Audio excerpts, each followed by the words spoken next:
7.5ની તીવ્રતાના ભૂકંપના આંચકાથી ધ્રુજી મ્યાનમારની ધરતી, મકાનો અને પુલ ધડામ થઈને પડ્યા. મણિપુર, અરુણાચલ પ્રદેશ, અસમમાં પણ ભૂકંપનો અનુભવાયો આંચકો.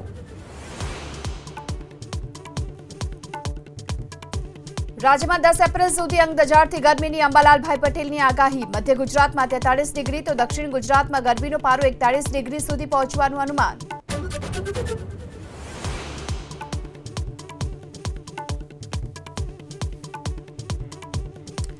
માર્ચના અંતથી એપ્રિલની શરૂઆતમાં રાજ્યના વાતાવરણમાં આવી શકે છે પલટો. 10 મેથી 15 જૂન વચ્ચે રાજ્યમાં ખતરનાક વાવાઝોડાનું અંબાલાલભાઈ પટેલનું અનુમાન.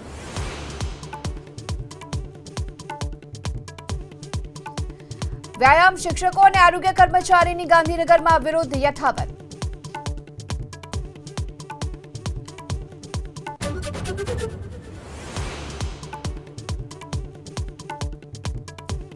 અમેરિકાના રાષ્ટ્રપતિ ડોનાલ્ડ ટ્રમ્પે વ્હાઇટ હાઉસમાં આપી ઇફતાર પાર્ટી. ચૂંટણી સમયે સમર્થન આપવા બદલ મુસ્લિમ સમુદાયનો માન્યો આભાર. વૈશ્વિક શાંતિનો આપ્યો સંદેશ.